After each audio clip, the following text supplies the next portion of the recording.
Hi, I'm Russell Dunlop, and today we're here with the AirSo 12-volt air seeding attachment.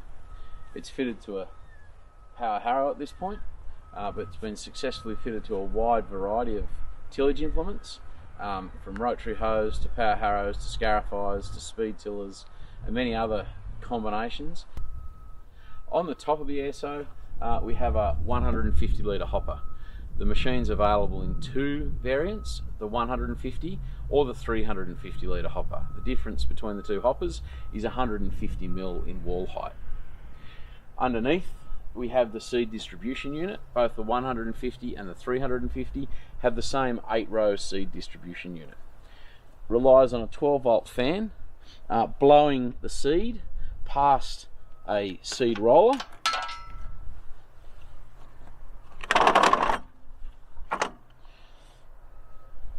through tubes and out distribution heads. These can either be splash distribution heads like this machine's fitted with, or we've had customers run them down behind tines and behind disc units to sow seeds. As you can see, the size of this hopper lid is roughly the same size as the outside dimensions of the hopper. It seals with a very nice rubber seal, makes it very weatherproof, and stops water ingress into your seed or fertilizer inside.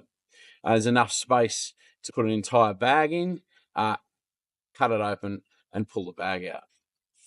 The hopper's hopper lid's held down by some rubber straps, which makes a very tight seal.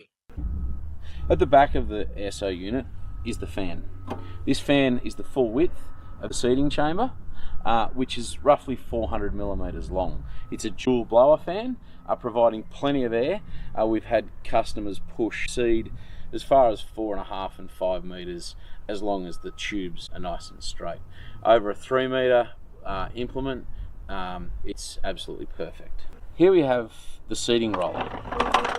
This seeding roller is also roughly 400mm long, and is available in multiple configurations. This standard seed roller works well for cereals and grasses and many other applications.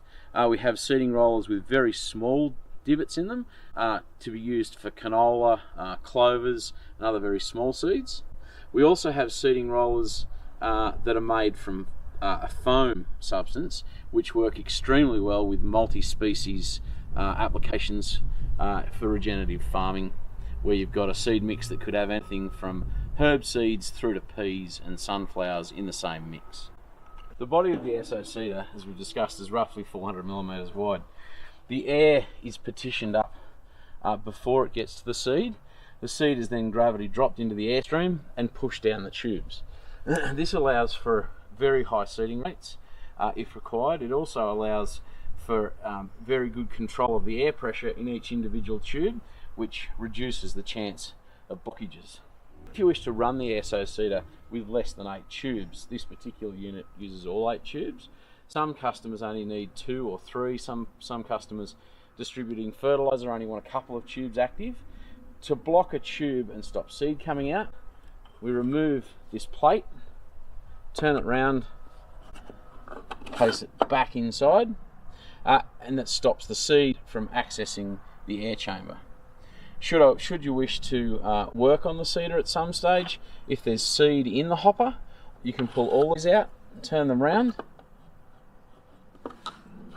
reinsert them, and that prevents the seed coming from the hopper into the seed chamber, into the seed roller, and you can clear the seed out of the seed roller and remove the seed roller if you need to do maintenance with the hopper full of seed. Taking the seed from the seed distribution unit into the hoses is the seed hose manifold. This manifold is removed from the unit so that calibration can be done. The calibration process involves hanging a bag over the outlet of the seed distribution unit, running the test cycle in the monitor, and collecting a seed sample to be weighed. Attached to the back of the AirSo unit, we have the optional radar speed sensor. This radar speed sensor picks up ground speed, feeds it back to the controller, and automatically adjusts the rate of the seed roller to ensure that your kilograms per hectare is consistent regardless of what forward ground speed you choose to operate at.